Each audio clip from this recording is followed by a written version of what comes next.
Hey folks, I want to offer you an open-hearted, honest opinion on my two favorite monthly paying dividend stocks of all time, obviously being Northland Power, a natural energy utility, and then of course my favorite REIT, my real estate investment trust, being Riocan. And the reason I'm talking about this today is I haven't updated you guys in a few months, and many of you OG subscribers out there have been commenting on videos that aren't even related to these stocks saying, I know I'm overpaying for Northland Power, I had to buy into it, and like, they're just getting all these comments. So I figured, you know what, I'm going to offer you my humble and honest opinion on whether you should be buying these today and currently what is going on with these companies. So in the clarity of my transparency, if you don't mind, this is kind of like my new career, so I'd appreciate it if you hit that like button, folks. But nonetheless, let's jump right into this.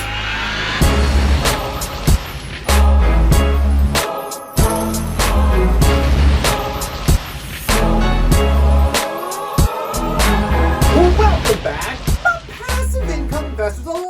So this is going to be a really fruitful video as we kind of get into the most recent metrics surrounding these two companies, because one of them, Northland Power specifically, is trading at a massive valuation to where it used to. In Riocan is trading as though it's going to go bankrupt tomorrow. And I just want to update you guys to offer you some clarity and just to give you my honest opinion, because these are some of my largest holdings in my portfolio. Northland Power currently worth $19,000 if I was to liquidate it today. I currently own 504 shares, paying me personally roughly a 5.2% dividend yield, but right now it's not paying out nearly as much. It's trading toward all-time highs with a lot more bears than bulls when we're talking about the analyst coverage. I mean, it's a little bit tricky to buy, but I've been calling this stock the greatest monthly paying dividend stock of all time, and you'll understand why when we take a look at the growth rate, because just taking a look at the 5-year chart, it is trading up 120%, and I offer you to give me a rebuttal in that comment section below by sharing with me another monthly paying stock that has had this kind of growth rate. But unfortunately, currently it's paying out a 3.17% dividend yield, and it has a PE of 20, which historically is really high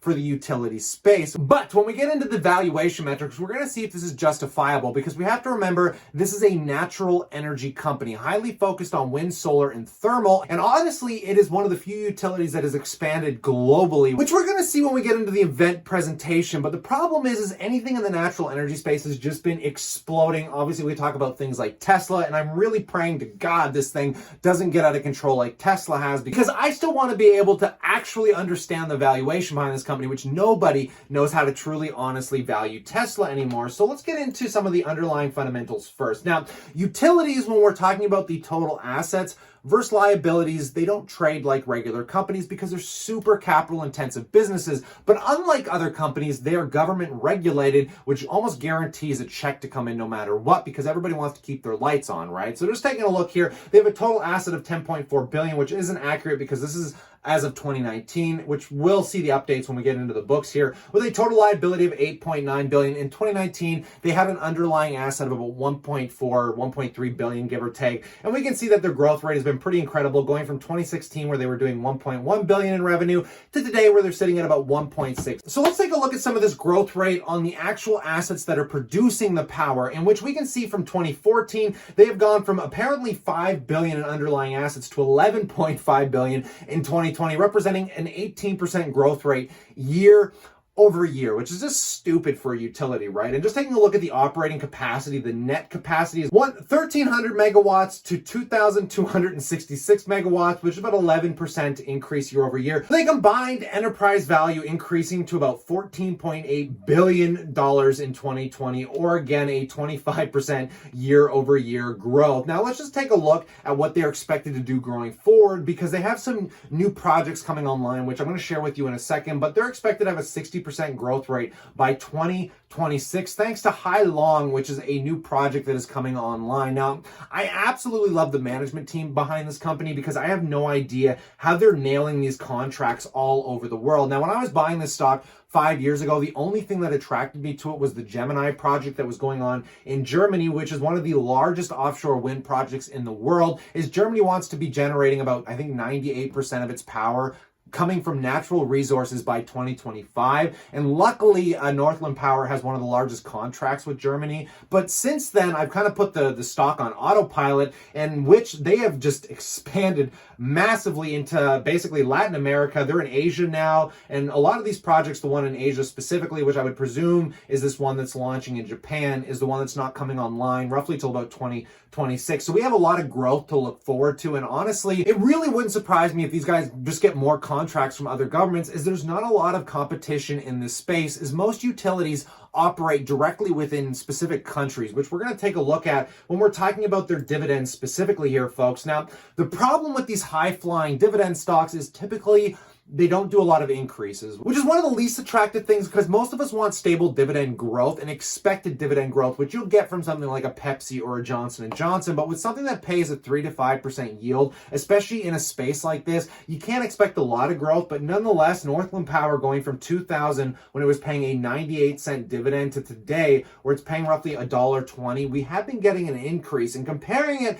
to basically its peers in the sector, when we're talking about Algonquin Power, they got Brookfield Renewable in here, it is slaughtering their dividends in comparison. So this is why I keep arguably saying it's the best monthly paying dividend stock of all time, because not only is it growing it, the stock is up freaking 100% in 5 years. Like, that's just absolutely staggering here, folks. And I can show you some of their projects, of course. We can go through the wind, the thermal. You can check all this stuff out. It is top of the line stuff. And it is very fascinating, because most people think solar is dead and wind isn't that big of a deal. Now, in Canada, wind is a bit of a problem. But when we're talking about something like Germany, where they have nothing but wind on the ocean, like, it's common sense that you could have a 24/7 operation generating power when it comes to wind. So this is one of the main reasons that I found myself getting attracted to the company here. But that leads into the question, is this thing worth buying today? And I'm going to say, depending on your time horizon, absolutely.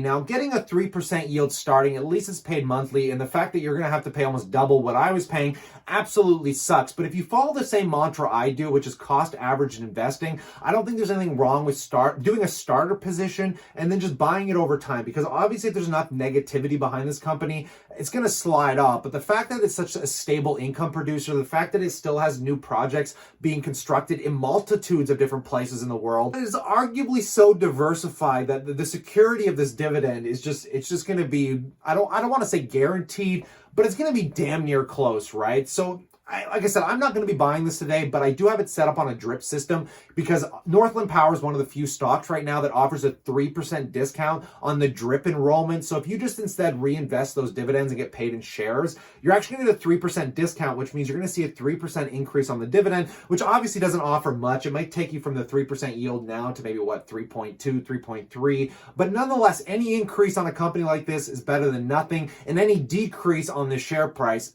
is a lot better than nothing. So you got to think of it that way, guys. If you can buy enough of it to set it up on a drip, you're going to be getting a discount on the repurchase and an increase on the dividend. So that's one of the primary reasons I think you should be buying into it today. I always tell you that you want to own the best companies in each individual sector, and this by far has to be the greatest utility in comparison to everything that I've looked at. And like I said, offer me a rebuttal in the comment section. Share me another stock that is doing as well as this one, and maybe we can do a quick comparison in the next video. But let's talk about my other favorite monthly paying dividend stock of all time. And of course, that is Riocan, which is trading as though it is a trash bankrupt company, as when I was buying it in the $26 range, I dropped massively. I mean, I saw the stock drop 33%, and where it sits in my portfolio today, folks. But I'm a little bit of a different thinker. When I love a company and something like this happens and they manage to sustain themselves through this, I love it even more, in which I have been loading the boat to the point where I've even been leveraging credit into this stock, in which it currently pays a 9.9% yield, has an incredible amount of bears on it, and I don't know where these analysts come from. And I'm a kid, I'm some kid in his parents' basement, and when I look at the valuation metrics we're about to go over, these analysts, stupid. And if you couldn't figure that out from Tesla when they were bearish on it before it exploded to 2,000 a share, you got to realize you can't trust analysts. I don't know where they come up with these opinions, but let me share you mine, okay? So let's just take a look at my full position, because in this account, I have another $10,000, $5,000 of which is line of credit, and I also have it in my Royal Bank account over here, which is about another $5,000, of which I'm still buying more. I have all of these accounts pretty much set up on a drip system, and I'm going to do everything I can to keep loading shares, and let me explain to you why. So first of all, if we take a look at the history of this company, it has been around for a long time, and when it comes to real estate investment trusts, I want the longest history possible, because I need to know the management team has survived crashes like this before in the past, in which obviously Edward Sunshine, the CEO, has been the CEO since 1993. He experienced the dot-com bubble, he experienced the 2008 financial crisis, and now he's experiencing the current pandemic that we all sit in. Now, why is that important when it comes to real estate? Because obviously you need somebody that can navigate these tumultuous times, in which if we go in and reading basically some of the highlights from the company, it says Riocan is Canada's largest real estate investment trust with a total enterprise value of approximately $11.7 billion as of June 30th, 2020. In the midst of this pandemic, this thing was valued at $11 billion, folks, but the stock currently trades at $4 billion. So I just wanted to keep that in mind here, okay? So moving forward, the management and developed retail-focused, increasingly mixed-use properties located in prime, high-density, transit-oriented areas, whereas Canadians basically want to shop, live, and work. Our portfolio comprises of 221 retail and mixed-use properties, including 15 development properties with an aggregate net leasable area of approximately 38.6 million square feet. Now, I wish they summarized why they came to this conclusion of focusing on these high-density areas, primarily being Toronto, which I'm making a prediction right now that if you don't know anything about Canadian real estate, here in Ontario, Toronto, being the largest city, it makes up the majority of the GDP. I honestly think Toronto is going to become Manhattan very soon, and I'm not going to explain to you the reasons why. I'm going to make some more real estate videos, but if I live here, I understand Canadian real estate, and it's one of the things that attracted me to this, but they don't talk about the fact that everyone thinks this is a mall REIT. When I hear people say Riocan, they're like, why would you want to get involved with malls? Well, ever since Amazon took over, I've said this many times, the CEO liquidated all of their US malls, a ton of their Canadian malls, in which they invested into all of these new 15 development projects, or this 38 million square feet that's about to come online over the next 5 years. And if I show you some of these project guys, they will absolutely blow your bloody mind. This is some of the most prime real estate, literally, in Canada. And like I said, I want to own the best companies in each individual sector. And there is no other real estate investment trust in Canada that is going to offer you access to such premium real estate at such a stupid discount. But why is it trading at a discount? Well, obviously stigma. Obviously there's problems. This isn't a growing balance sheet compared to something like a Northland Power. This is something that's going to be on fire until we get to the other side of this pandemic. But let me just take a look. How on fire is this company? Well, currently in May was when they got their hardest hit segment, in which they only received 71% of their rents. But in that entire quarter on full lockdown, they were able to bring in 73% of total rent collected, because most of their tenants are essential services. They are getting burned obviously on 30%, but they are expected moving forward to receive 90% of the total rents. We can see they are expected to go into July collecting about 85% of the rents. Now, for a real estate investment trust to go through one of the hardest things it has ever experienced, to still expect rents collected to be 85% moving forward with a 15% discrepancy rating. Again, guys, the CEO said that they do expect more than this to be coming in. How is it possible that the stock is trading down from its all-time highs of almost 45-50%?